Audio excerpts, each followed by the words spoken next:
I'm Sean Donovan, I'm Trevor Sorek. and welcome to The Fine Cut. Today's episode, we'll be discussing the newest movie out in theaters, Gareth Edwards' The Creator. This is his first film since 2016, Trevor. Whoa, what's with the gap, Yeah. Gareth? His last film was Rogue One, so he's had Gareth with an he's R, had some, with only one R, not two. he's had a decent little what is it? Hiatus, thank you. There. But yeah, we'll be discussing that as well as a movie that just had its 40th anniversary and a re-release in They theaters. can do that? They can. It Whoa. is Talking Heads and Jonathan Demme's film Stop Making Sense. We saw that in IMAX together, and it was Trevor's first time seeing it. Yep. Stop Making Sense is my favorite movie ever. How many times have you seen it? I've seen it maybe 7 times, which is low for being my favorite, but it, It's I I have a whole life to watch this movie. Oh, And there I you go. only found out You're about saying this it's movie. not once in a lifetime? Okay. It is not. It is actually, you know what? It is not a once in a lifetime thing. This is a movie that you can review or rewatch. Thank you. But before we get into that, I always ask you, Trevor, how's it been? It's been a good week. The Lions won. They did 3-1. The sun is shining. The birds are chirping. It's optimistic looking, Very much so. What isn't football 16 weeks? So 16 or 18 weeks. Well, they play 17 games now, so it's like 18 weeks. Oh, okay. 19-ish. Yeah. Well, I saw that the Lions won, and I was Woo! they won while I was watching The Creator. Yeah, so- I had my priorities. I was Yeah. watching the game. But another football thing. Did you see football's in the news with With the crossover with movies? with what? one movie that's going to be coming out? I don't know. Taylor Swift. How do you feel? How do you feel about the Taylor That's like Swift? a tangential thing. Yeah. How do you feel about the Taylor Swift Travis Kelce thing? I mean, good for them. Nothing else? No hot takes on that? I saw like a thing on Twitter. I don't know if it's real, but it was like Donald Trump's commentary on their relationship is like, I hope they're very happy, like whether they spend their life together or not. Probably not. Like maybe never. Like that kind of thing. And it's like, okay, that's kind of how I feel. Like I don't care. I mean, the Kelce brothers just had a documentary come out on Amazon Prime. So Yeah, I'm not watching that. Why? I mean, I don't really, it can be interesting to see how like a professional athlete balances their life or whatever, but like I'm not watching an Amazon. Fair. I'd rather, if I'm going to watch one, I'm probably going to watch one about like someone who had a much more difficult time getting there. Cause I feel like So what you're saying is the Kelce brothers, they just, well, they were handed. No, but I'm saying like when you have a brother who's also like, whoever is the oldest one, like they get recognized and then like they automatically go after their brother anyway, regardless of how good they are. So just to see, Travis is. I look up Travis Kelce first thing. Pops up 21 hours ago. Fox News. Trump weighs in on Taylor Swift relationship. Okay, yeah. So no, his commentary was really funny. So the whole thing, like, or not. Jason's 35 and Travis is 33. So Jason is the older one. Yeah, I mean, as soon as like the older sibling gets some recognition, then the younger one will get some. Yeah.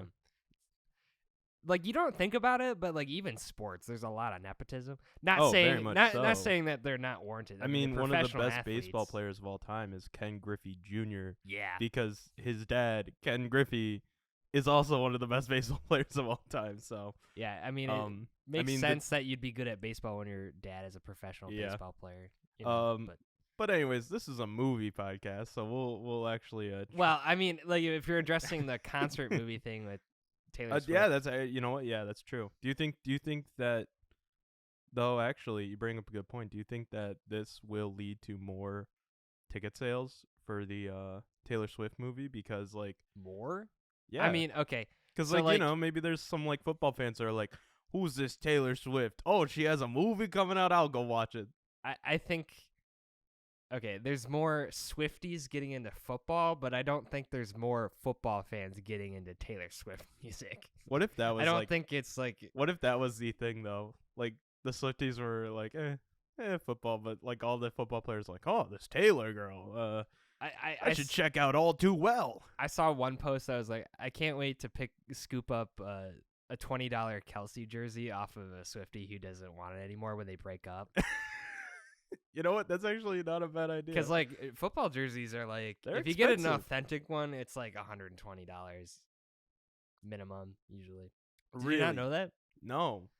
Hockey, I mean, I'm baseball. Hockey sweaters, same thing. I'm baseball. They're like 120. So. I don't know about baseball jerseys. Baseball jerseys probably are like, the same. They're probably. If you go to the stadium's like merchandise store, it's always like $120. Otherwise, I'd have like 5 Lions jerseys, you know what I mean, and a couple Red Wing sweaters, but I don't. Yeah, according to the MLB shop, a jersey, a replica player name jersey is $134. I did not realize that. I buy the baseball. I buy the shirt ones, the cheap ones that you get at like rally houses or whatever. Well, so like his brother is on the Eagles, and the Lions just traded DeAndre Swift to the Eagles, so there's another Swift Kelsey. I just forgot. I forgot. I think I saw something on like Twitter where it was like, isn't Swift an awesome name for a football player? Swift is cool. Swift. But now, since you say Swift, it's now Taylor Swift. Well, I mean, like, Taylor Swift, like, she doesn't need to be Swift, you know? That's true. She just sings. Well, she dances, too. But, like, you don't have to be Swift. Fair. I just looked and we've talked about this for about 8 minutes now. So, why don't we get into movie news, actual movie news? What was your point? What? I was just, I was just asking about concert movie coming up. Yeah, I was just asking your opinion on the Kelsey Swift thing. Travis Kelce and Taylor Swift. And I parroted Donald Trump. Exactly. It's a great way to start a podcast. You know? But I'm sure they'll be happy together, or maybe not. I don't know. Really don't care about it. But anyways, we'll move right into the actual movie news that have come out. Because there's something that was big, something very big that happened this week. The WGA strike is finally over. They reached a deal. Cut to Frodo. It's over. It's over. It's finally over. I'm going to probably post the link to the contract in the description. I saw some details about AI. Yes. The use of AI in film or whatever. I'm going to pull up the layman's terms or whatever that people were posting about. Explain it to me like I'm 5. Well, that's what I'm looking for. I'm trying to explain it. But yeah, no, the WGA is off strike. They can go back to work. They reached a deal, and it was a very good deal. It was a lot of writers said that it was the best deal. All right. Sorry. You're getting into your Trump era. You're no. Making fun of him. Well, that era never ends. Yeah, he's so Era's tour. But God, stop. But all right. But no, a lot of writers said that this was a very good deal, and by the looks of it, it is a good deal. The only downside is that the Screen Actors Guild is still on strike. So SAG is still on strike. Why are they sagging? Well, they're trying to get a good deal, Trevor. Oh, but okay. yeah. So here's some of the things that the WGA got. So this is from Discussing Film on Twitter. They posted a nice little like bullet points of stuff that in layman's terms a little bit, but one of them is AI cannot write or rewrite literary material, and AI generated material will not be considered source material. That's fair. It should be considered source material because like you pump in a bunch of stuff to make it spit out that, so it's like, makes sense that it wouldn't be source material. Yeah, I mean, honestly, it can't write or rewrite literary material is really cool as well. So we're not getting like AI renditions of like, someone spit in Moby Dick, and it's another whale movie, but it's like different. It's like a horror movie now. It's like But another one is a writer can choose to use AI, but the studio cannot require the writer to use AI. That's So fine. it AI gives is the choice. It's AI with creativity and like writing and all. Yeah. It should be a tool. It shouldn't we'll talk about it here in a little bit, but the creator deals heavily in AI. And honestly, Robots have rights. I think the writers have some rights to not use AI. Yeah, but don't forget about them robots. They need rights. That is true. That is true in the creator world. But in the real world, I think the writers need more rights. But anyways, another thing is studios must disclose to writer if any material given to them has been generated by AI or incorporates AI generated material. So they can't just like be like, no, I thought of that. Yeah, they can't do that. Someone's going to do that anyway. Oh, but now they have a contract and everything, so like, blood, I thought of that. The other one is the WGA reserves the rights to assert the exploitation of writers' material to train AI, or reserves the right to assert that exploitation of writers' material to train AI is prohibited by the agreement or other law. So basically they are saying if the studio feeds like Tony Gilroy, who I think... Tony, can I use your writing to generate an AI movie? Like, well, Tony Gilroy... no. Tony Gilroy is one of the big ones that is, big writer. But because he did Andor. That was good. The Andor series. He also wrote, Rogue One. So, and he is an uncredited director of reshoots, which we'll go into the Gareth Edwards Gareth stuff. should have got Tony in on the creator. I think the reason why is because there might be some bad blood between them. Honestly, that's just my take. But Gasp. But like they can't be like because drama. Like, Tony Gilroy has also written stuff like he adapted Armageddon. He wrote The Bourne Identity. He wrote and directed Michael Clayton.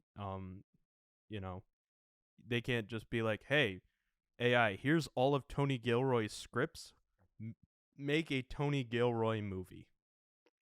It's funny. It's funny because like a lot of the AI stuff you do see like on Twitter and stuff, it's not quite that good yet. It really is. So like, would it even be able to make sentences? But they're not using that to train AI to become better. So, right. Other things is another thing that they were fighting for was streaming residuals.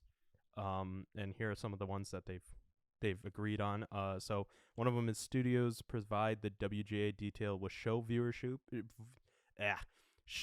viewership, including total number of hours streamed worldwide. So that's, good because then we can actually get numbers now for like shows that have been streaming. So it's not just like, I think like Spencer Confidential is like Netflix's most streamed movie or Red Notice. But then that movie makes more money. That makes more money, but at the same time, what counts? That movie a lot of people. Bad. Well, yeah, but a lot of people have like been wondering what counts as a view. Like, is a view just a click? Like, I accidentally clicked on Red Notice on my computer. Did they get into that? Well, what I'm saying is, I think this will help lead to something like that, and then they will actually, I feel like you should have to watch the entire movie. That's what I think too, and that's what a lot of people believe. But you stop it 1 minute before it ends, like, haha, suckers. I did it. F you, Mark Wahlberg. Another one is foreign residuals are now based on the streaming service's number of foreign subscriber, which is, it says here, a 76% increase. That just makes sense, right? Another one is shows and films viewed by 20% of the service's domestic subscribers in the first 90 days of release get a bonus equal to 50% of the fixed domestic and foreign residuals. And it says here, e.g., writers on projects for the largest streaming service would receive the following bonuses, and they have a picture here.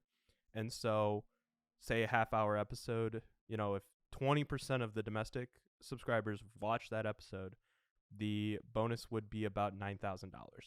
That's for a half-hour episode. An hour episode would be $16,000, and then a streaming movie with $30 million plus budget would be about $40.5 thousand. Bonus. Cheddar. So, yeah. You know what all these rules are gonna result in though? They're gonna result in like these really poorly made like Netflix movies where it's like, they advertise it as like a slow burn or something. Yeah. So people watch for like the exact amount of time they need to get do a residuals, blonde. and then like after that it's like a hard drop off in quality, and then you're like, man, I watched it, now they got all this money, and then they can turn out another one. Like Red Notice 2. They're gonna turn out I think they have Red Notice 2 in the pipeline right now, so they're on it. Like, okay, make sure the first half hour is really good so we get some residuals. And then the very last thing that they were also fighting for was writers' rooms, because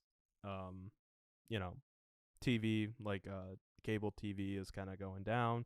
A lot of people are relying on cable TV residuals and everything. So a big thing was cable TV and writers' rooms, and one of them is in development rooms, which are the ones before they actually get the show started. The amount of writers must include 3 writers, including the showrunner, and are guaranteed 10 weeks of employment. And then once greenlit, the below. Guaranteed. What if it doesn't take that long? You're just coasting for like the last 2 weeks. I guess, yeah. If you're efficient. Yeah, I mean, well, you could probably. I mean, a writer's never pleased with their stuff, I feel, because I do that. Revise. So it's like it's always revisions, but and then also says once greenlit, the shows, or once the show is greenlit, it's basically about on the amount of how many episodes they have. But here are the like things. But so if they have 6 or fewer episodes for like a small short miniseries or something, the minimum amount of writers in the writers' room is 3, and then the minimum number of writers/producers in the writers' room is also 3. For a 7 to 12 episode series, it's a writers in the writers' room is 5. That's the minimum, and then basically the minimum number of writer-producers in the room is always going to be 3. What if one of them is like not contributing? Then they gotta find someone else. Arrest that man. I don't know, but he's not contributing. But then for a 13 plus number of episodes, the minimum writers in a writer's room is going to be 6. This sounds like group projects in high school. It really, like a show is a group project. Something like Breaking Bad is not. Didn't just. Hey, Mr. Vince Gilligan wasn't just like, oh yeah, I'm just gonna write this whole thing myself. Hey, Mr. Warner of Warner Brothers. 20 Gilroy over here, he wasn't contributing. Dock his grade, please. You're acting like it's actually school. Like, I mean, he stole my idea. You stole my idea. He didn't actually write that. But the staff is also guaranteed at least 20 weeks. Or the entire duration of post Greenlight Room. You know what that just made me think of? It made me think of a thing I did in college, where like I was trying to contribute to this project, and then they like didn't like my idea, and then they just took what I had and like reworded it basically, so it said like the same thing, and then I got like like they were saying you got no credit for it. No, like damn. There was like. I had to send a message to the professor, like, no, like, I contributed. They just, like, deleted all my stuff. Jeez. And then they're like, okay. And then, I mean, I got a good grade or whatever, but it was like, man, they didn't like any of my ideas. A little too tough. It was a whole thing. But yeah, so WGA, it sounds pretty good. I'm happy for them. They considered it a win, so I think it is a win, honestly. It all the looks comments good. were like, big W. It is a big W, honestly, for the writers, but of course, that was the biggest news that came out this week. Some smaller stuff that I'm just gonna quickly gloss over, because I mainly put this in smaller news. Tom Cruise walked his dog, and no, it's not that. But the reason why I'm bringing up at least 2 of them, actually all 3 of them, is because it kind of deals with past episodes or upcoming episodes of this show. Mm-hmm. But the James Gunn DCU. He announced that people will be returning from the DCEU, and the one that I was. How is that gonna work? They're just They're returning actors. They're returning to play the characters again. But okay. He said that John Cena as Peacemaker, Freddie Stroma as Vigilante, I think his name is, in Peacemaker. Viola Davis as Waller, she will be returning, and then the one that I'm really most excited for, because we discussed it on an episode already. The guy who plays Blue Beetle. I don't want to pronounce his name. Xolo Maridueña. Yeah, Xolo Maridueña is coming back as Blue Beetle in the James Gunn's DCU. So that has some hope. Blue Beetle was definitely detached enough where they could do that. Yeah. But interesting about some of the other ones. Well, it's basically like he's picking and choosing like the quote unquote good projects. Yeah. Which is what we theorized. Yeah. Anyway. But I think that's really interesting that Xolo is coming back. He might be Blue Beetle too. Or maybe they'll just reboot Blue Beetle, make the same movie again. No, please. But yeah, so that they're all coming back. There's a Halloween show in the works. Pardon? Show based on the Halloween movies.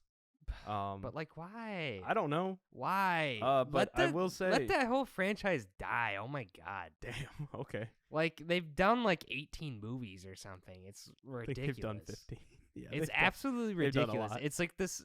But you can't do the same thing over and over and think it's good. But the leading bidder for the show, because they were shopping it out. They were this time Jamie Lee Curtis is the masked slasher. A24 is currently the leading bid. That means nothing. Okay, I'm just saying. A24 is just a distributor, yeah. They're a distributor and a producing studio. Okay, well they throw money at things. That's easy. Yeah, but they've also they're the up and coming independent studio. They're not like writers though. They're producers. They produce them. They do a lot of good. They have a lot of good writers, and not stuff. Not everything that's A24 is good. Remember Lamb?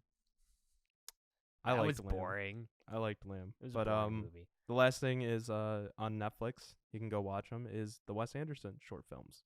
Yes, they were released. We'll talk about those. And I said that we'll cover those at a later date. I'm gonna just say it's gonna be. I know that it's gonna be October 13th. The episode that the day would be released it's in October.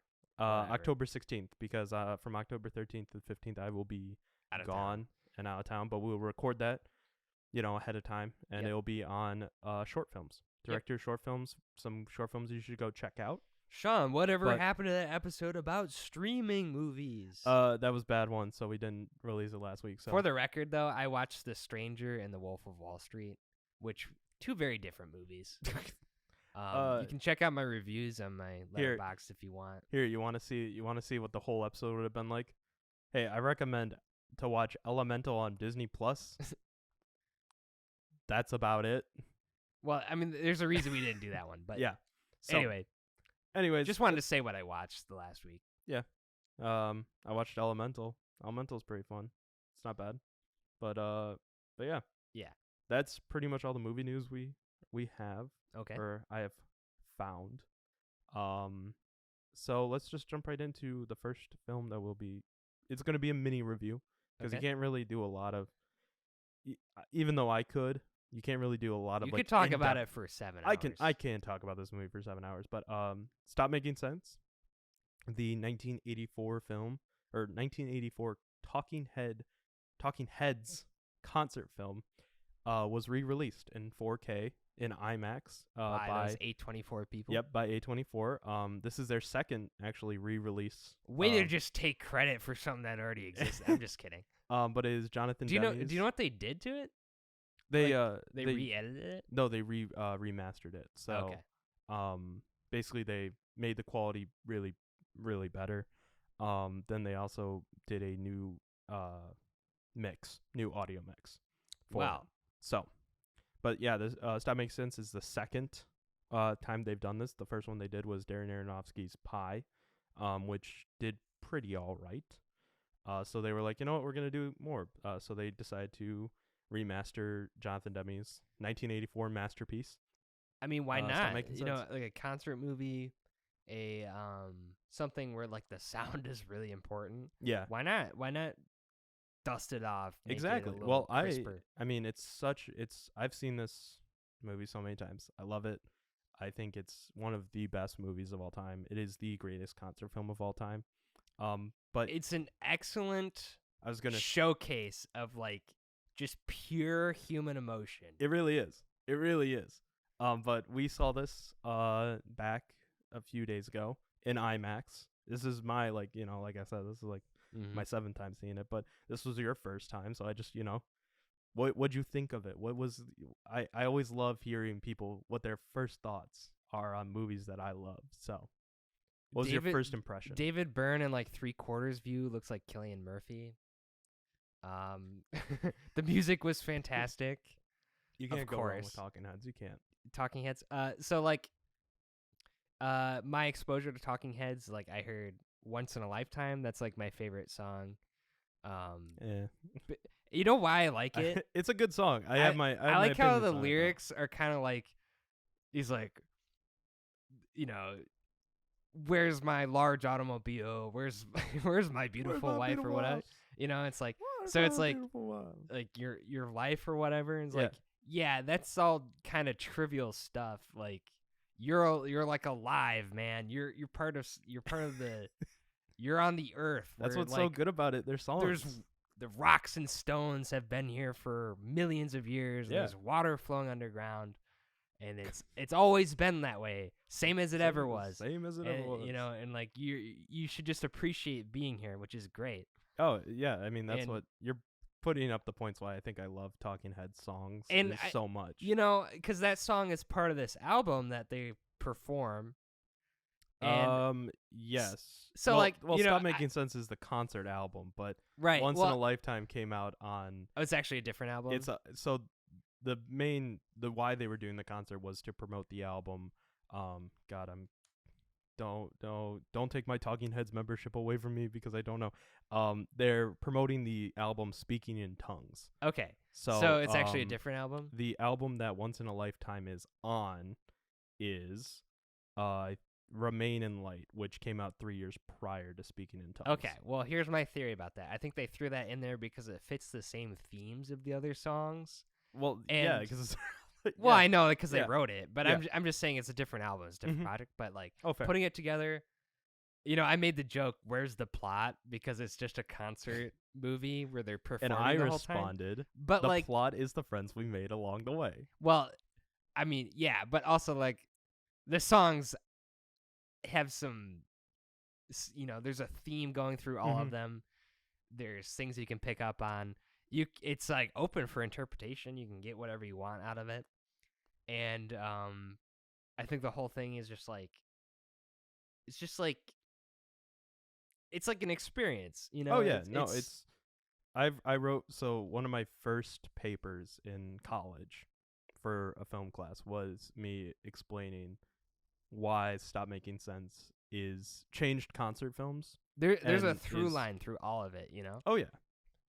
And one of them was one of my points is that the movie makes you feel like you're not watching, like a lot of the past concert films, they added the behind the scenes, like how did they do this? They did all the interviews and stuff. I want to know if is like the Taylor Swift thing is going to do that. That's like, what Taylor's I was wondering too. Like she's going to be like, "Oh man, even though I've done this for a long time, what it's still Taylor going Swift, on stage, you get kind of nervous." You've seen that kind of thing before.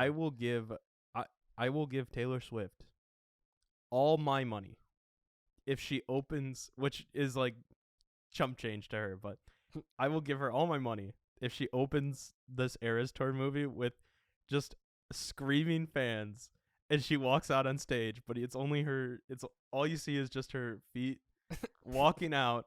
She puts down a boombox and goes, "Hi, I have a tape I want to play for you." And then she just starts playing Psycho Killer. If she opens the Eras Tour like that. Hey man, you put ideas like that in the universe, maybe she will cover Psycho Killer. She's like, after her 10-minute All Too Well, she's like, "Well, I got a tape I want to play." Hey, you mentioned that it opened with Psycho Killer, the Stop Making Sense, and it's probably the best version of Psycho Killer I've heard. Like that is my favorite. He's just playing it on guitar. Yes, it's so good, and it has a drum. The only downside is like there's a drum machine in the background, but like, the acousticness of the guitar is amazing. Hello. Oh yeah, no, it's probably the best. First of all, every performance of all their songs in Stop Making Sense is amazing. Oh yeah, Like I they mean, were in their bag that day they recorded this. Like they were like doing top notch work. They're they A were plus effort, um especially from David Byrne going total. insane. It's crazy. I mean, It's like he was possessed by like. there's a good. So I'd highly recommend if you are a fan of Stop Making Sense or even just want to learn more about this, but Or 80s music in general. I would highly recommend going to what the sorry, I'm looking at Speaking in Tongues because I was trying to figure out how many songs from the concert are on Is each it album. not all of them? Not all of them are on. So they handpicked what they're playing. Yeah. For sure. So of course they play 1, 2, 3. They pretty much play the entire side 1 of Speaking in Tongues, except for the song "I Get Wild" / Wild Gravity. And then they play. I mean, This Must Be the Place is also on. There they play 6 songs from Speaking in Tongues in the movie. But I looked at it and it says in 2022, the song "Burning Down the House" was used as a sample in "Keeping It Burning" from Donda 2 by Kanye West. I'm like, what? See, side tangent about Kanye. No. I'm not. I'm gonna cut you off right here. Just from his music, I wasn't gonna say anything else.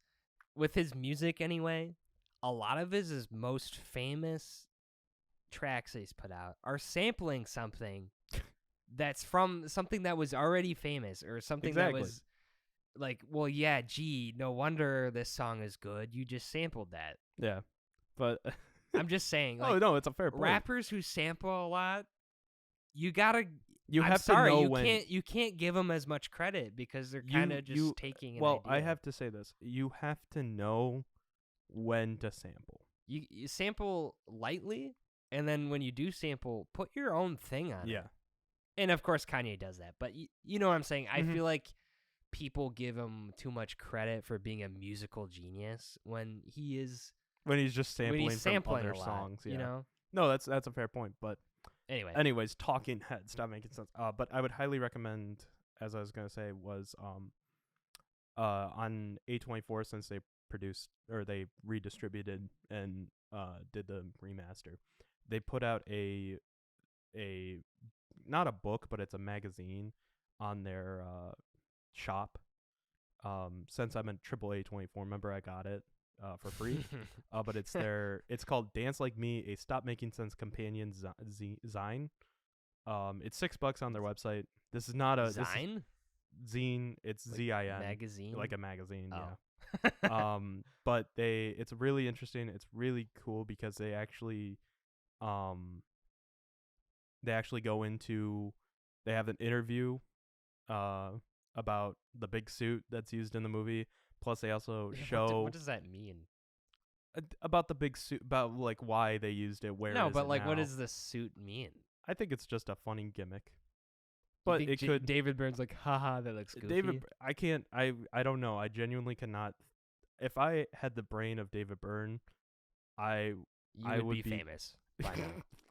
Maybe, but I feel like I would be regarded as very, very weird. Well, you already are, though. Well, okay.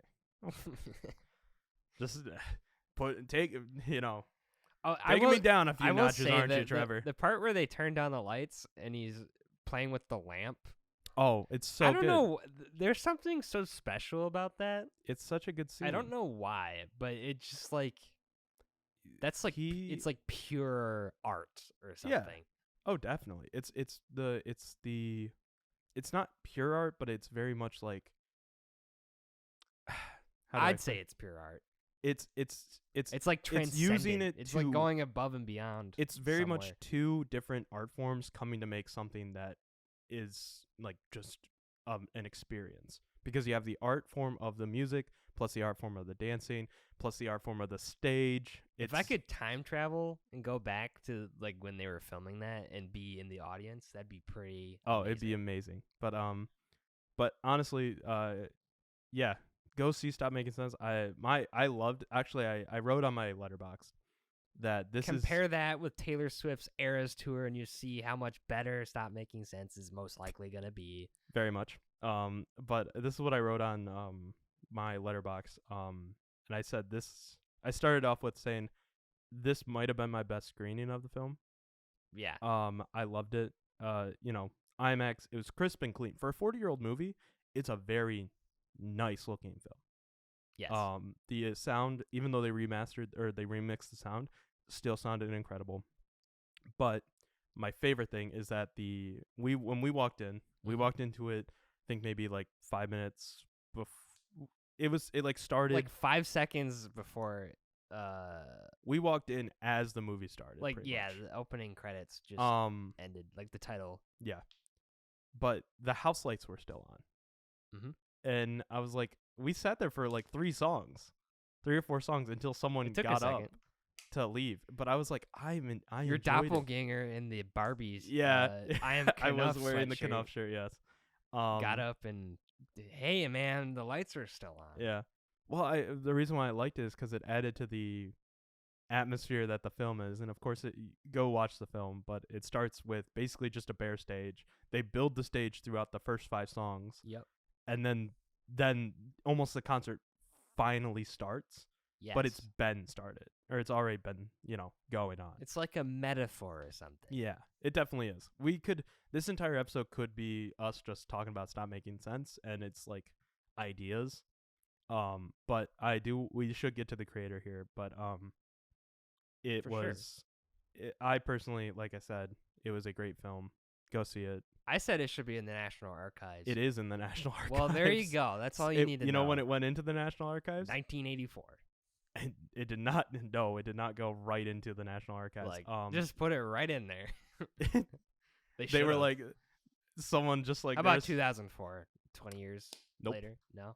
2014? Nope. 30? 2030? Yes. Like 30 years later. I meant. Nope. 20. No, I don't know. Just tell me. In 2021, it was selected for preservation in the National Film Registry. Well, so glad someone got on that. I think it was. Let me see when. If we had to send something to aliens, like explain our culture, just send them that. You know what I mean? Honestly, yeah. A movie that it went into the National Archives with Nightmare on Elm Street, Return of the Jedi, Pink Flamingos, and WALL-E. That's the other one. Plus also Lord of the Rings, Fellowship of the Rings, one of your favorite movies. Literally my top 4. So, it's in, Does that make me basic? I don't know. Lord of the Rings. Does having Stop Making Sense in my top 4 make me basic? No. All right, well, then I will say Lord of the Rings, Fellowship of the Ring does not make you basic, even though it probably does on Letterboxd. I think outsiders would be like, Stop Making Sense is in your top 4, that you're a nerd. But, like, no, I think you're just right. You're just correct. Yeah. Objectively top 4 best movie ever made. You know what did get in to the National Archives before Stop Making Sense? What? Shrek. See, that seems like an injustice to me, because Stop Making Sense came out in, what, the 80s? 84. 84 is I mean, Shrek released. is great and definitely deserves recognition, but, like, come on. Yeah. Get your priorities straight. I mean, I just think it's funny, but, I mean, there is the culturally... Sure, Shrek had a cultural impact. Probably has a bigger impact, but... Bigger? I think it does. I think Stop Making Sense, like, just the music itself has more of an impact than you would ever realize. Yeah, but I think Shrek has a decently big impact, so that's what I'm saying. Some, but like not that much. Yeah, on internet culture maybe. Exactly. And I think that's why it's the internet culture. Do you see a lot of people being like, "Oh yeah, David Byrne on Stop Making Sense. His dance moves were amazing." Other people besides you know. Okay. All right. Well, It doesn't mean it's not warranted though. That's true. Anyway. But anyways, go see Stop Making Sense while it's in theaters. I will guarantee you'll have a fun time. It's, one of the best concert films. It's the best concert film and one of the best films of all time. But anyways, the other movie we saw this by week, Gareth Edwards. Yep. His first film, as I said in the opening, since 2016. So let's talk Gareth Edwards in general for a second. Okay. So he did Rogue One, Yes. which, in my personal humble opinion, is like, I have a ranking of Star Wars movies. I believe I have it at 3. Fair. I have it after, That's actually, a good place to have it. Let me look at my list right now. That's a good place. I think Star it's Wars. one of the better. It is out of the Disney Star Wars films. So I have Empire Strikes Back, Revenge of the Sith, the original Star Wars, and then Rogue One. So it's 4th. Okay. And some people are probably scoffing at that, but you know what? We'll have a whole discussion about Star Wars some other time. Yeah, I'll lay out all my reasoning. But Rogue One is a very good movie. The Dave Filoni like live action movie or TV show universe comes to fruition. That's a show. It's not a movie. No, but they're gonna make a movie based on like the Mandalorian, Ahsoka. All that's gonna be a movie soon. So they should at least have Gareth Edwards as a consultant on those. You know why? Why? Gareth Edwards understands scale, yes, lighting, yes, and when big things are on screen, it feels like they're big. It feels like they have weight to them. It feels like they're real. Because he did Godzilla, okay, yes. The 2014 Godzilla film. Yep. The first American Godzilla film since the Roland Emmerich 1999. Like the shitty Japan one. Was like, no, America, you don't get to do Godzilla. Well, they for also like changed 15 years. They changed Godzilla in that one. Yeah. Well, from basically a huge lizard to there's a reason dinosaur. There was a 15-year American Godzilla hiatus. So Gareth Edwards comes in, he puts together an all right film for Godzilla. Like Bryan Cranston was killed off in that movie, and then like there was kind of not a lead actor, you could argue. Well, they definitely but you know what though is that they made it look like Bryan Cranston was going to be the main character in the trailers. Yeah, they did that too. So, but I tell you what, Godzilla had some presence when he was on screen. They used him sparingly. Mm-hmm. So ultimately, that was a good film, not a great film. But like, you got a sense that there were giant monsters. You know what I mean? Mm-hmm. Like, you got the. I mean, his down. first movie they did was Monsters. Yeah. So it's it's in. So I guarantee like he is one of our ones that. So I've only seen 3 films of his. That Godzilla film, Rogue One. I've only seen Rogue One actually. So I need to see Godzilla and Monsters. Rogue One, same deal. So Rogue One, you got the scale of like space battles. Mm-hmm. These ships feel like they're giant. It feels like they're actually in space with realistic lighting. Yeah, which is impressive. And also it was just a really good like he put the war in Star Wars. Like it felt really good. And some people are like, well, all the characters die. Who cares? It's like, well, no, the story is actually really good. I don't know what you're. Maybe the first half of that film is a little weak. What it also has my boy Orson Krennic, Ben Mendelsohn. Yeah, it has Ben Mendelsohn in it. He was great. I'd say like maybe towards the beginning, like the first act maybe is kind of weak, but like that movie is really solid. It is a solid movie. I mean, so getting to the I creator, think a lot of critics agree. It sits at a 84% Rotten Tomatoes and a 7.8 on IMDb. So see, a lot of people agree. And then made $1 billion. So the thing with the creator is he's pulled all the visual stylings. Mm-hmm. He's got the scale, the lighting, the sci-fi aesthetic. Everything looks amazing. It does. The design of the robots in the film look very cool. It honestly is. I'm gonna say this. I was gonna hold off until we got into more of the visuals on it, but I think this is the best best looking movie with robots. The robots look amazing in this. Yeah, so like definitely parts of this kind of reminded me of 2 other robot, like maybe Real Steel and Chappie. Okay. Those interesting. 2 movies. Chappie is pretty old at this point. But I think it came out in 2013, so it was like 10 years old. Yeah. But another Neil Blomkamp. Yeah. Or no, 15, sorry. Little District 9 kind of looks at times. Yeah. I will say though, my boy, one of my favorite artists. Okay. Simon Stålenhag. Yeah. Yep. He's either Swedish or Finnish. I think Swedish.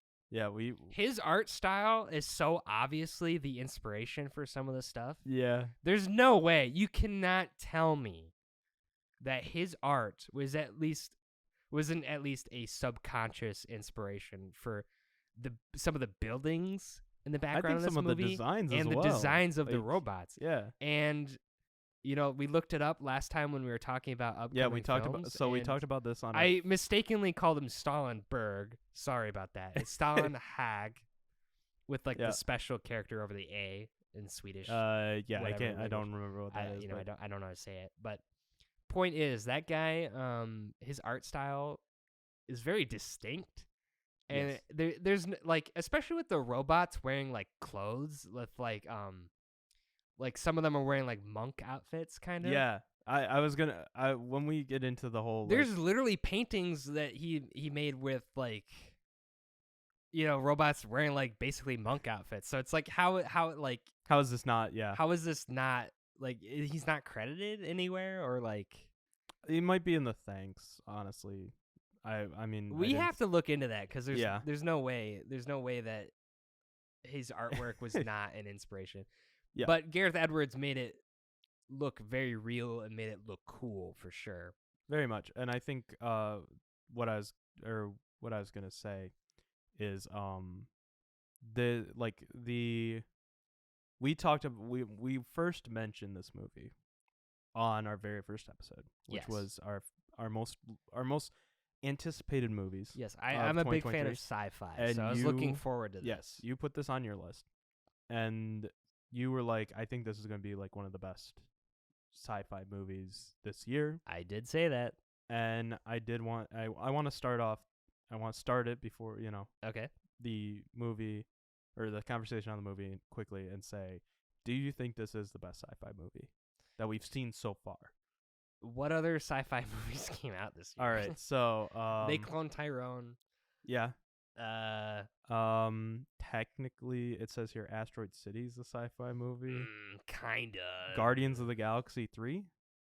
Well, okay, but that's more of a comic book movie. Transformers Rise of the Beast. I don't really consider Transformers sci-fi either, but I mean, I guess it is, yeah. 65.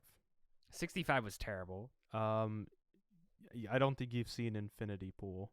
I didn't see Infinity Pool. It says here Knock at the Cabin. I'm looking at Esquire's. Knock at the Cabin also not very good. Yeah, I'm looking at Esquire's best sci-fi movies of 2023. This was published back on June 11th or 12th. Sorry. Meg 2, The Trench. Nah, the garbage. They Clone Tyrone. I mean, definitely a good movie. Has some commentary. Yeah. It's not necessarily focusing on the sci-fi per se. Blue Beetle. Says it. Okay, just don't. If it's a comic book movie, don't mention it. Okay, well that's it then. Yeah, so not really a great year for sci-fi. I was gonna say I think this might be the best out of that movie. Group. I think the creator it gets points for being an original story. Very much so, yeah. But is it that original? If you think about it, I don't think it is. Like I said, my boy Simon Stalenhag is.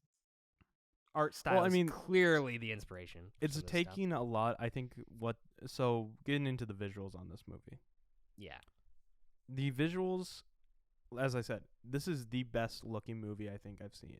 For CGI and all that. And the CGI was very good. Digital effects. Yeah. I think this is the best movie that we have seen in 2023. Maybe in the last couple years. Yeah. Honestly, past couple years have kind of been I mean, a lot of people would probably. This could honestly win some awards for special effects. I definitely think so too. But at the same time, Avatar did come out last year. Which I mean, even then, it's Avatar is a good comparison. You know why? Because both movies look great, but then what's the substance? And then you kind of get into, and you're like, huh. There's not a lot. There's not a lot there. We'll hold off on the story here. But no, the visuals. I mean, even the AI, the humanoid AI with the hole in their head. Yeah, that looks amazing. Because I was sitting here thinking, I was like, how did they do that? You really want to stick your hand in the It's probably like magnets or something. You think if you do that, like it messes they just shut up down. their. Well, no, they kind of they use it for like the on and off switch sometimes. I thought. Is it inside their I head? think it is. Imagine being a I'd robot have to see and someone can just walk up and turn you off, and you're like, oh. Well, he does that to suck. he does that to the one guy. He does that. So It's like you could sneak up on a robot. Come on. I love that. Also, the robots sleep. Yeah. I like how they sleep and like they sleep while they're plugged in, and you see like the charging. I was gonna say I really like. Well, that probably is their sleep. It's them charging. It's kind of stupid, but I like it. I like. So, like, that's another thing that goes back to Simon Stålenhag's artwork. Yeah. It's, like, mechanical, like, very futuristic designs, but also, like, there's something limiting about them. Like, for example, big machinery needs to be plugged in. Mm-hmm. Or, like, there's some kind of dialogue or, like, I'm sorry, not dialogue. Why did I say dialogue? Analog. There's, like, analog elements to it instead of like wireless or like some more futuristic thing. Yeah, they're not like solar powered. They're actually like And I will say I'm holding off on the story because this is we're going to get into spoilers in the story section. But with that though, I like when you're talking about like the whole it feels analog.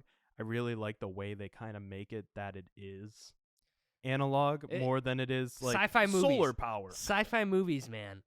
They set the future so near to now. Why do they keep doing that? It's set in 2065.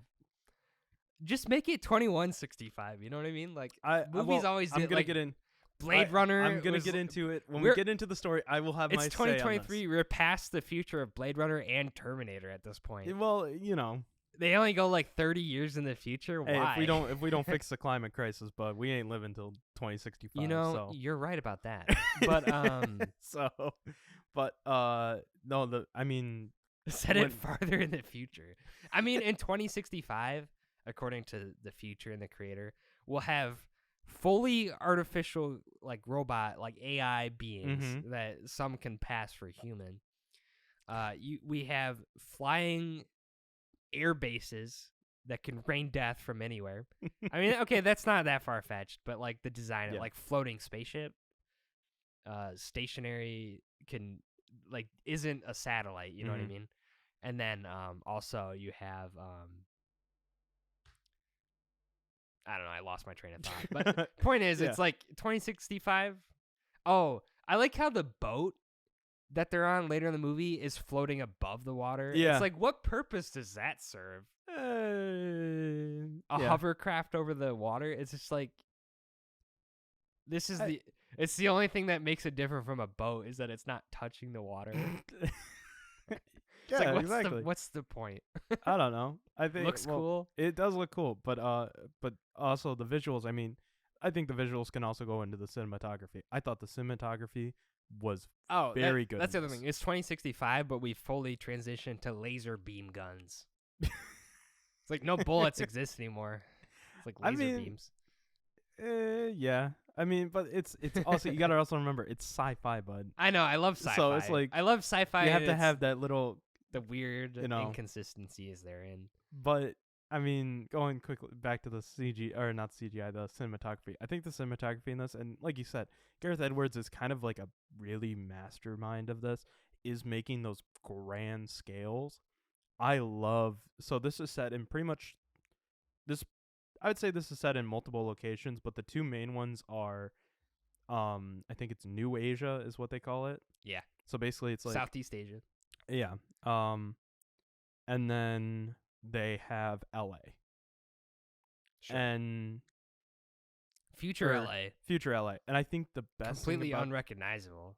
Yeah. In just 40 years. But even in even like New Asia though, I love this when they do this with sci-fi films. They have there's a scene near the 2 hour mark, hour and a half mark, and they go to this like temple. Sure. And it's in New Asia.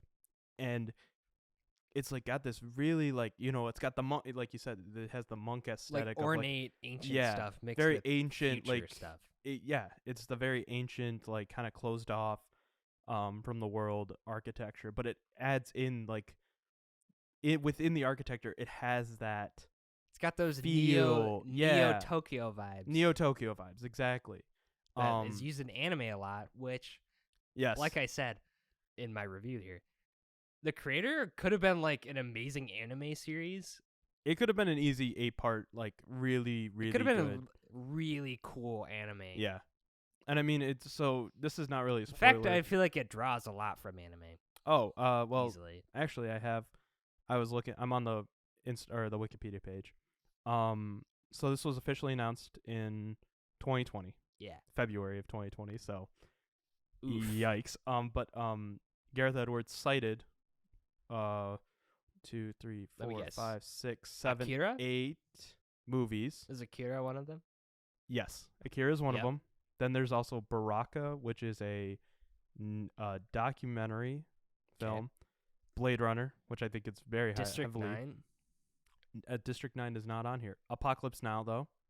Okay. Oh, interesting. Yeah. Rain Man, the 1988 Tom Cruise, Rain Dustin Man. Hoffman I don't. movie. Yep. I didn't get any Rain Man vibes, but okay. Rain Man is like a kind of a. I don't know if it is. I haven't seen it, but I'm pretty sure you should watch Rain Man.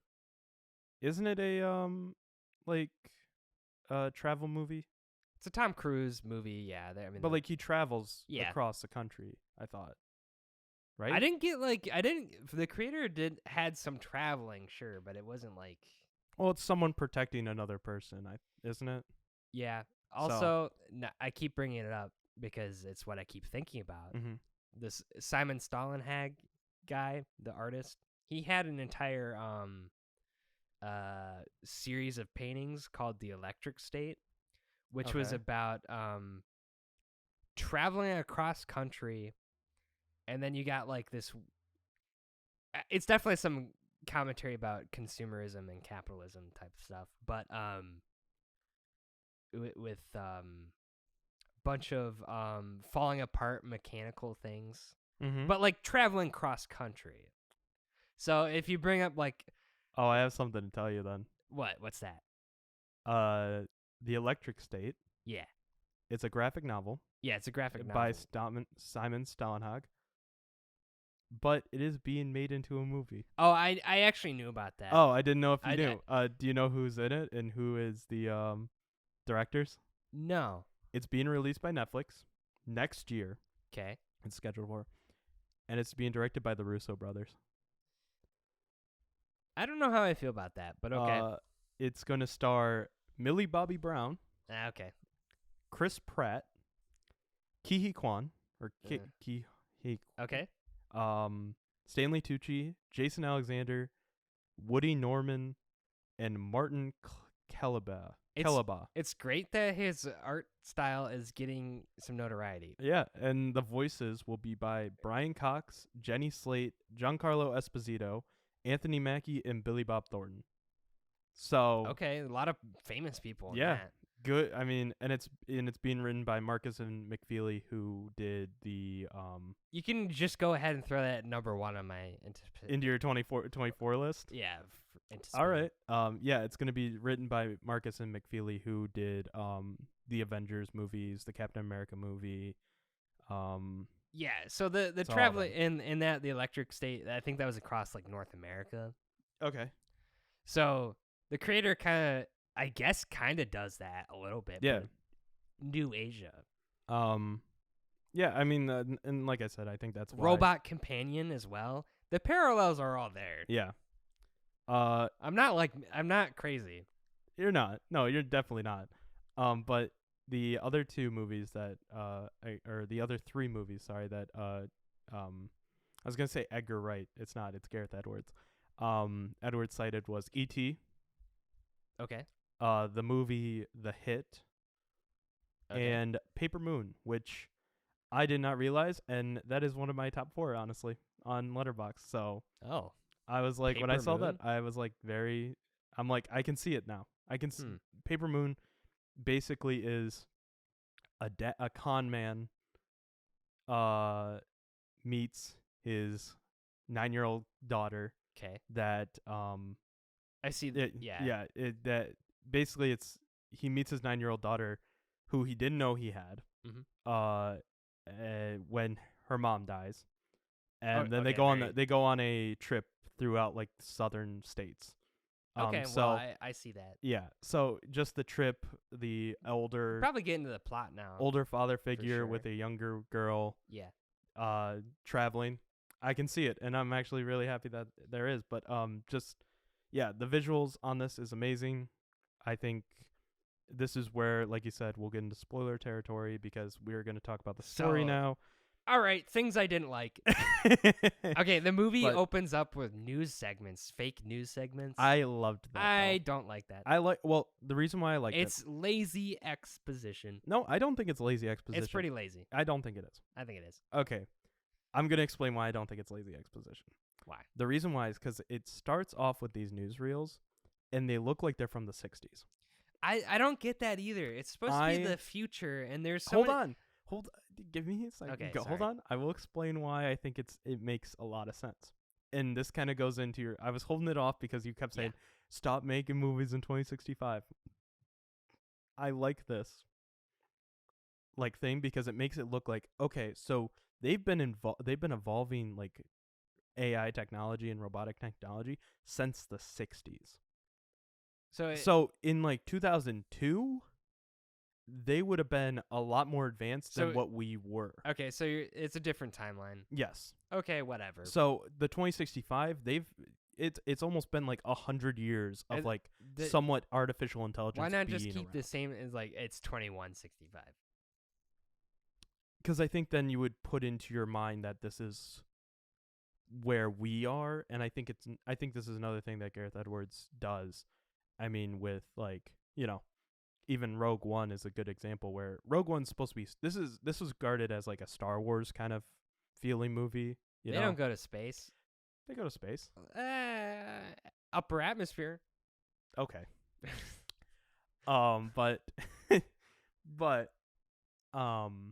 what I was gonna say. You have a point, I guess. Yeah, is just basically this is gonna be touted as like Star Wars kind of like this is supposed to be a story set in another galaxy or another universe, and of course you can't do that because they mention it's Earth. But I think what it's supposed to be is that this is another. Think people just like old style news segments. I liked it though. All right, and today's news, like that kind of thing. I just liked how extra. It showed like the progression that they were more advanced and they figured out more stuff. So and the kid keeps watching like really old cartoons in the TVs. Which, I think is like Simon's artwork. Again, dude, straight up just probably looked at his art and made a movie about it. I'm just saying, but so many parallels. But it's like, okay. But I will also say this. I think because, though, what I really liked, and I hold off on saying this in the visual section, mainly because it is a little bit of a spoiler, but I like that in the time that it's set, like the 2065, it looks like technology hadn't really advanced that much. It's weird. But the AI has advanced, and I like that almost retro futuristic feel that Star Wars had, honestly. I think so. You're talking retro futuristic. I think Alien is like the prime example of that, because that's like what someone imagined space technology would look like in 1980. Yeah. Or 1979, I mean. The creator does a good job of blending kind of old technology with new technology in a way that feels like, this is an acceptable amount of like futuristic kind of stuff for like the year that they're setting it in, I guess, if you incorporate the different timeline of events a little bit. Yeah, and that's and like I said, fine. I think that's why it's really good. Yeah. Because that's why I think that's why I might have attributed it more, like, or I was able to put myself in their world a lot better maybe than but also you did. It's weird because like there's some weird tropes going on, because like Well, before I get into that, let me just say, like, I like how it opens with a definition of what Nirmata is. Yeah. It's like, what is this, Dune? It's the I'm creator. getting definitions before the story starts. It's like, okay. And then, some tropes like, so he was a military guy, and then, like, they kind of do the, we need you for one last job kind of thing, which you see way too much. I hate that trope. Yeah. We need you for this one last job. I think it were so basically let's go into the you learn to clarify the story if you are still here and do not care about spoilers. So the story, it opens in 2060. Yeah. And the main character, I'm trying to get his name. I totally forgot his name. John David Washington. John David Washington. John David Washington plays Joshua. And he is with his wife Maya, who we find out pretty quickly is pregnant. Yes. And so he basically goes he's undercover. Yeah. For the US government because they're trying to find the creator of AI. There had been a nuke that dropped in LA 10 years prior. So he is sent to find Nirmata, which the nuke was blamed on the robots. Was blamed on the robots. So Joshua undercover with Maya, and then they're interrupted by a undercover mission by the US, and everything goes wrong. His wife gets nuked. Yep, by a thing that we find out also in the opening scene is what was the big ship called again? The Nomad. The Nomad. Found out that the Nomad is the big ship that will just destroy the entire landscape of New Asia. Tactical strike of the robots. Yeah. Boom. But anyways, Joshua, a biblical name. Think about that. Oh. Okay. He goes, basically he gets out, then they bring him back because they're like, Nirmata is sorry, my dog wants to get back into the house for some reason. But basically they find that they think they found Nirmata, and Maya is also alive and with them.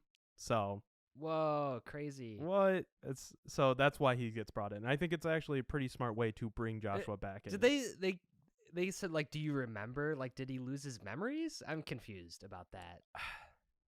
I think they want a lot of information about Nirmata, and I think he's like, I just want to get that past me. So that's why I think they say, do you remember? Do you remember? It's kind of weird. So it felt like they were trying to imply there was some kind of memory loss. It was just maybe. Strange. But anyways, it's like, I don't remember getting hit on the head. Yeah. But maybe he does. I don't know. It might have been like the blast, because it shows him like going back from the blast. Oh, okay, yeah, he did get kind of blasted by the TAC nuke. Yeah, but so they try to find Nirmata, whatever, cool. But then what happened? What happens next is are you asking a question? Yeah, I'm asking a question. He goes on the mission. The mission.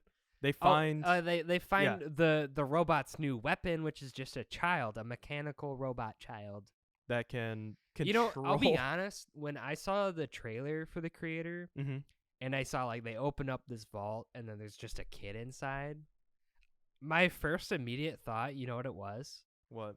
Oh no. Like, okay, this story is gonna be dumb. 'Cause what did that make you think of? Like maybe Akira, or like something else, like you've seen something like it before, so you're like, oh, okay. You know what I mean? Like, yeah. I don't know. I saw that in the trailer and I was immediately like, okay. I was put off on it. When I saw the child, my immediate thought was, oh, I know how this movie's gonna end and what the big twist is. Really? Yeah. because I'm like, it's gonna be his kid. They Oh. made a big point to show that she was pregnant, and Yeah. I'm like, okay, I get it. So, Well, she didn't give birth to a robot, but she well, yeah, she didn't give She birth to him. She did cloned her embryo. or something, and then so that leads to Yeah. like a robot Jesus situation, which you might remember from a little movie called Blade Runner 2049 kind of thing. So there's Yeah. that. The movie's broken into like little segments. You see, Yeah. like there's I one think- segment called The Friend. It's called The Friend, The Child, The Mother, and I think the first one's the creator. Okay, maybe. So, and then The Friend is like not even relevant to the story. I think the friend's relevant to the story. I mean, barely. He basically shows that like, oh, I think it's mainly used for the emotional aspect, because at the beginning of the movie, Joshua is very like, oh, I'm not for the AI. He's for the U.S. and the U.S. is anti-AI. So I think when he meets the friend, it basically shows him, hey, people can actually, work with AI and actually fall in love with AI. Yeah, the friend here was in like a robot Build-A-Bear workshop, and he had a cyberpunk robot girlfriend who's barely in the movie, despite being in. She gets killed off like 20 or like 5 minutes of screen time. So. She's kind of used in the trailers a bit. Oh, is she? Yeah. I'll say this. I did not see any of the trailers, so when you talked about the child being in it, I did not. The art of see that trailer coming. making is dead because they spoil everything, and they it feels like nowadays they show all the good parts and then there's nothing left over. That's what it feels like. But so you just can't so watch trailers. you see the cyberpunk girl, you think, oh, that's kind of cool, but she's not really a character. Yeah. So there's that. So I guess the friend part maybe has some. Yeah, I think it's role mainly here. there. It's mainly there to basically be like, hey, look, you can fall in love with AI, and you can actually like, have a life with AI. Well, I think that's the problem with the movie for me is like there's a lot of ideas, right? There's the idea that like, what separates a human from like an AI, and like would it be so wrong or whatever to fall in love with one or whatever. But it doesn't get into that. It doesn't get into like it doesn't go deep enough into it. It's just kind of like a thing that's there. Mm-hmm. Like I said in my review, there's some things where, I would have liked it to get more into it because, there should be some deep conversations about what it means to be human in a world where there's like AI who are more or less essentially human. And like you see that Maya had donated her likeness at some point. Yeah. So there's random robots out in the streets that just look like her. And it's like that should lead to some kind of that should be like a heavy part of the movie where you're seeing the like, oh, there she is in the subway, and it's just and it's just her, just a and then there's robot? another one of her, yeah, like right next to her. It kind of just like glosses over that. Yeah. And his friend's like, yeah, she probably just donated her likeness at some point. It's like, shouldn't they? I feel like there should be like a deeper. Yeah, no, it definitely. I get what you're saying. I think he should be traumatized by that or something. Yeah, and I think honestly, it feels like, and this is what I have my main thing with the story that I'm not a huge fan of, is that it is very much it feels like it has bigger ideas than what it wants to show. Yeah, and I think with stuff like that, it's like, what is it to be human? Okay, so they can just donate their human likeness. Well, what happens if a robot uses it and starts what if the robots go bad or something like that? And it's like, there's the idea there, but then it's just kind of glossed over. And I think that's pretty much what the main later in the movie stuff of the movie does. Haruun Ken Watanabe, who's not in the movie enough, in my opinion. Yeah. He's a great actor. He should be used more. He's like, yeah, the nuke dropping on LA, that was a clerical error by humans. It wasn't even the robots. So it's like, okay, you're told the robots are like peaceful and like good. Mm-hmm. like it's in their programming or something. And then the U.S. Army is presented as basically being evil. Well, yeah. I mean, it's the easy. Which is yeah, okay. Yeah. But then there's the whole aspect where they're killing the robots or whatever for survival. It's like, do they really need to do that? It doesn't get into like the politics of this world at all. It doesn't, and it's the biggest thing about this that I'm like, it's just kind of weird. It's like really good world building, but like it doesn't expand. Yeah, and I think the thing that a lot of people say is like, oh, I want a sequel to this. Then it's like, but I don't want a sequel to it. I just wanted it to be more the core relationship. Like if this movie had a really solid relationship between Joshua, Maya, and the child, Alfie. Like, if the relationships were really strong, then this would be a much better movie. But I feel like they barely spend any time together, it feels like. The dialogue doesn't... Yeah, the dialogue's not the greatest. The dialogue doesn't get you, like, invested. And then there's the whole B-plot with the sergeant lady and... I want to say discount Ron Perlman. I don't know why I make that connection. But he's actually the guy from Ozark. He's in Ozark. Oh, he's in Ozark? Oh, I didn't know that. What is his name? Do you know? No. But anyway, I'll look up his name. I mean, like, that little B-plot is not really that important. It really isn't. And no. I kind of like what... I like how she like downloads their memory and then like they're only alive for like 30. She plugs it into a new robot and they're only alive for like 30 seconds and like, give me some information. I felt like the part that really sold that idea was when she tricked that random one to giving them information, because she was like, we have to help Nirmata, but she's not on their side. Yeah. It was like a trick. Oh, the discount Ron Perlman, by the way, his name is Mark Mekahaka.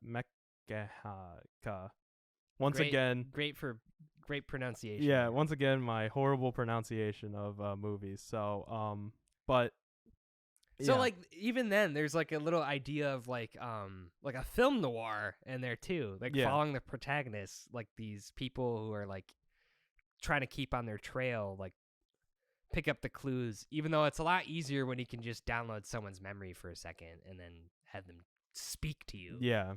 And I think and that's the thing about this that's what's so cool about a lot of this is that like there's the tech there that adds, and you said, to the world building, and there is a lot of world building in it, but at the end of the day it's like, what do you want? Is world building, or do you want the... There's that one robot that's like an FBI agent, and then like a different version of him comes up because, someone donated their likeness, and then he takes his memory and puts it in his USB slot, I guess, and then he has the other one's memories. So it's like it's the same character. Yeah, you're basically. But then he gets killed off 5 minutes later anyway. Yeah.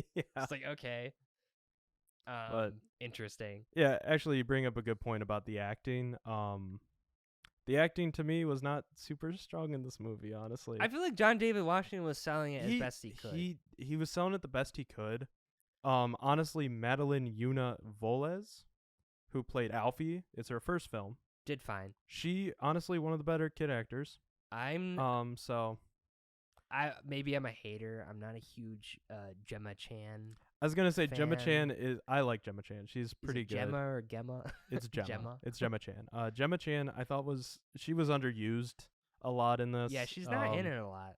Ken Watanabe, like you said, underutilized, not in it a lot. Sturgill Simpson, I was actually surprised he wasn't horrible actor. Who is that? Is that the? That's the friend. That's Drew. Oh, the friend. Okay. He's okay. But I mean, going in, I know earlier that's we said another Taylor thing this Swift, movie but did. It spent too much time on these random soldiers too. Yeah. I don't know why it did that.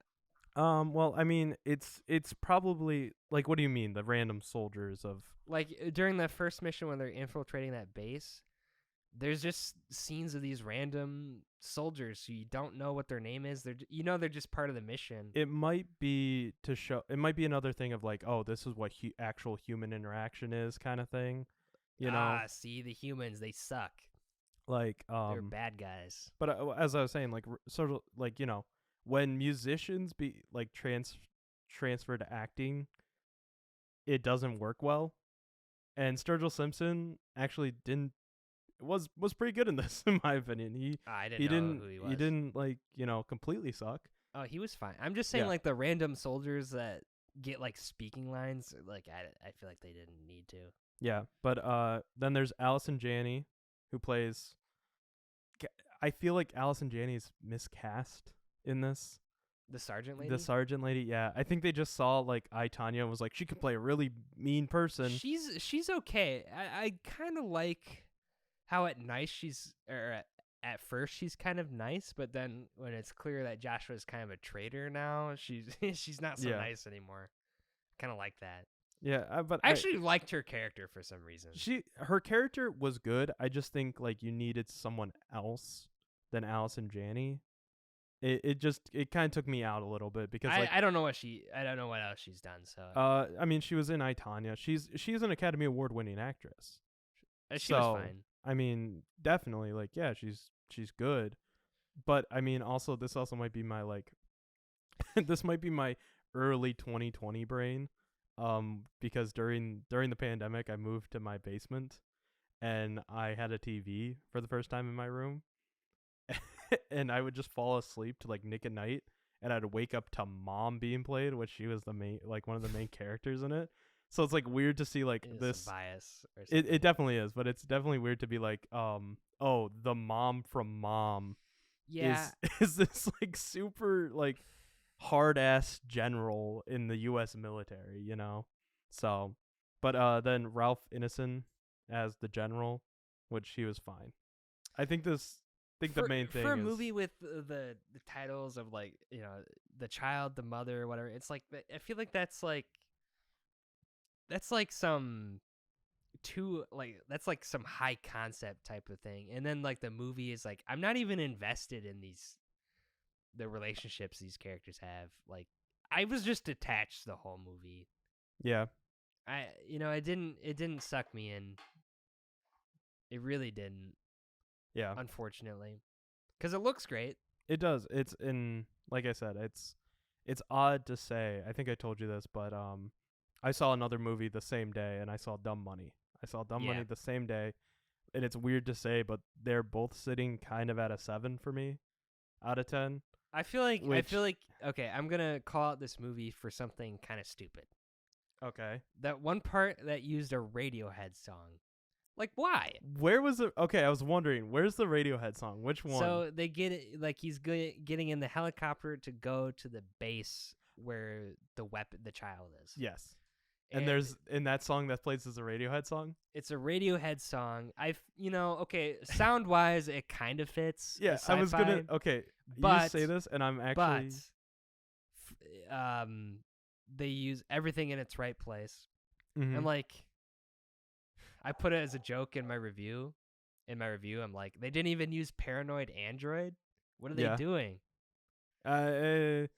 I was gonna say it feels like using a Radiohead song there is just a ploy for people to like it. It's like put some original score in there. Yeah. I guess Hans Zimmer did the score for this movie. I was very surprised. And I didn't even notice.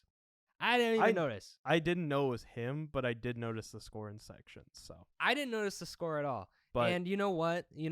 It needed heavy synths. Okay, I'm sorry. It's a sci-fi trope. Mm-hmm. Sci-fi thing. Like Blade Runner did this synth. If you're a sci-fi movie and you're going for this kind of slow kind of vibe, because it's weird because it kind of plays as like a mystery, like what is the child's purpose or whatever, a little bit, but like not even a lot. But you need some like heavy synths or like some good scoring. I don't want to hear Radiohead. Okay, I'm just saying, and then. Yeah, I don't know. It was just like, I don't know. It's just a weird choice. Yeah, I'd agree. I'm just looking through the Wikipedia page, but the original. Do you know who the original person to play the Ken Watanabe role was? I don't know. Benedict Wong. I don't think it would work. Oh, other famous Asian actor. Okay. Yeah. I don't think it would work. I like that Ken Watanabe is a little bit like older. Well, Ken Watanabe has worked with Gareth Edwards. Yes, it says in Godzilla. Yep. But yeah, I think Haroon's character was fine, but it's just like he's underutilized. I don't know. I think to make this movie more interesting, you needed to like show that the robots are capable of like doing some bad things too. You don't see the robots do anything bad. Yeah, there's robots in the police force. Well, I think the thing it's supposed to. I think the main whole thing about the whole movie is that it's supposed to be like all in all, the humans are oppressing the robots. Usually in future dystopias or whatever, it's robots oppressing humans. Mm-hmm. In this, we have humans oppressing robots. Yeah. Joshua, kind of a biblical name here, is enlightened or whatever. And then he kind of sees like, oh, you know what? Humans are kind of being evil that's here. Even though in that situation, that kind of does mean extinction for humans. Yeah. So, like, there should be more conflict. There should be, like, more intrigue. Definitely. There should be more. He should feel conflicted about what he's doing. And I feel like he's not really. Like, not as much as maybe he should be, or, like, they should show. Yeah.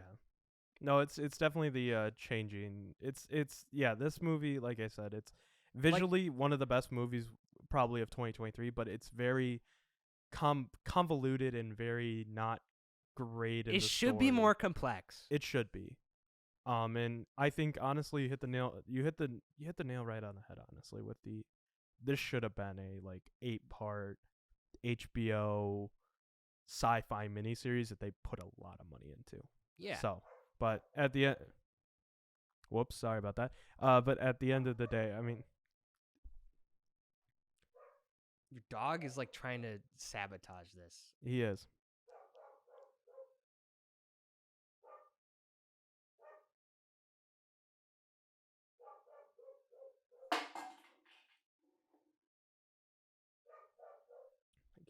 Fit! Come here. Relax, bud. Just relax. Come here. Sit. Come here. Nope. Here. But at the end of the day, I mean, this is not a bad movie. It's just one that didn't make me feel much. Yeah.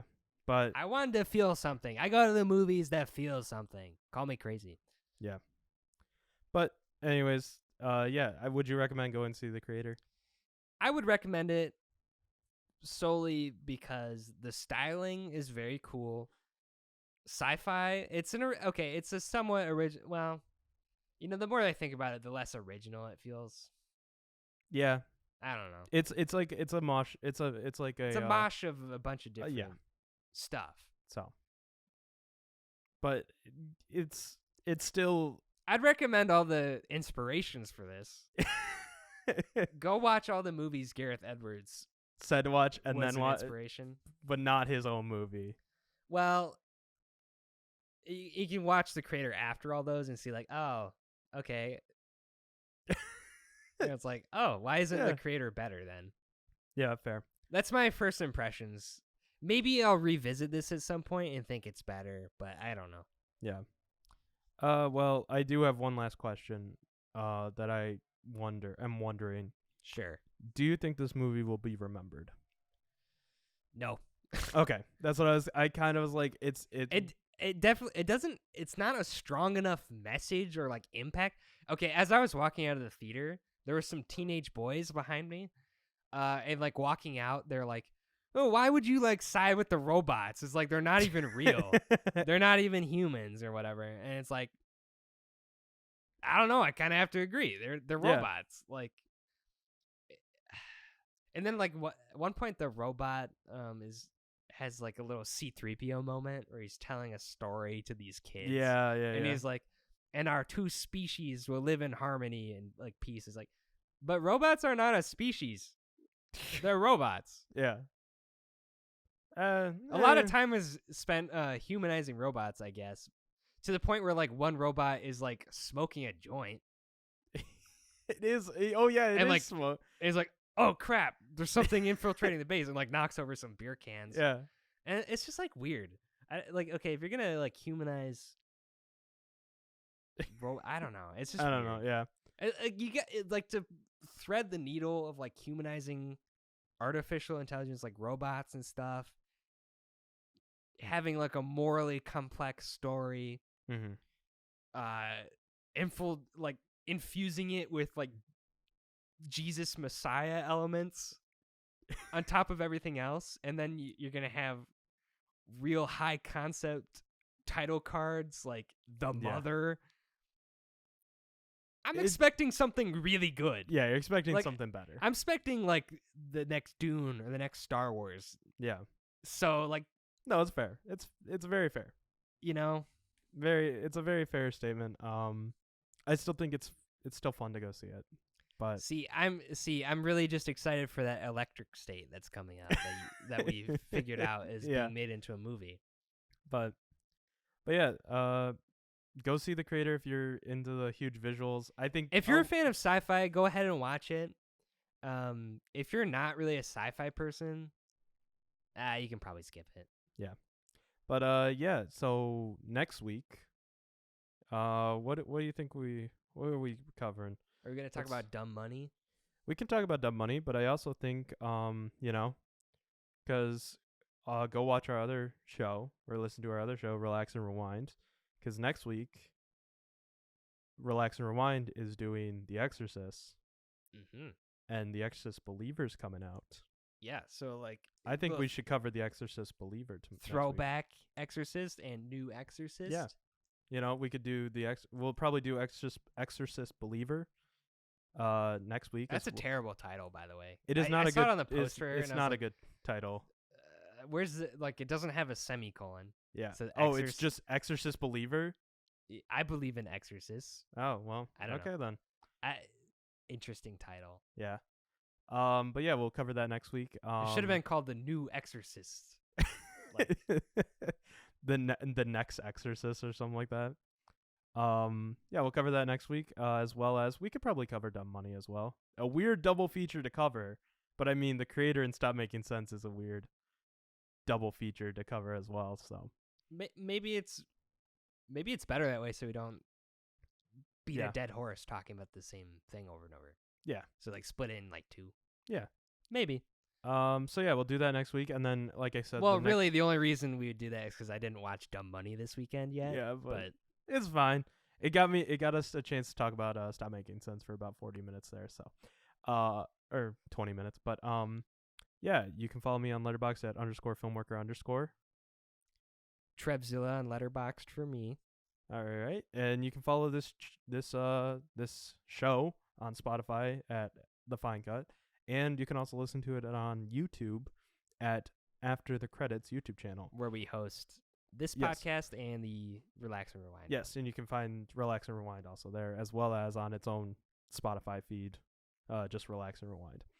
But yeah, we will see you next week. Oh, and did I already say that the next week, the week of October 16th, when that episode comes out, that will be on short films.